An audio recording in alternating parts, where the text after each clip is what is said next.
পিরোজপুরের নাজিরপুরে চালের কার্ড দেওয়ার কথা বলে বৃদ্ধের ভ্যান নিয়ে গেল চোর, এমন শিরোনামে দৈনিক ভোরের আকাশ সহ কয়েকটি পত্রিকায় সংবাদ প্রকাশের পর উপজেলা প্রশাসনের দৃষ্টিগোচর হলে বুধবার বিকেলে নাজিরপুর উপজেলা প্রশাসনের উদ্যোগে একটি ভ্যান ও খাদ্য সামগ্রী উপহার দেওয়া হয়েছে।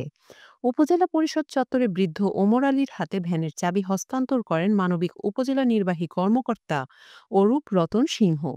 এ সময় উপস্থিত ছিলেন সহকারী কমিশনার ভূমি কৌশিক আহমেদ, প্রেস ক্লাবের সাধারণ সম্পাদক এস এম সিপার, দৈনিক কালের কণ্ঠের প্রতিনিধি ওহিদুজ্জামান চঞ্চল।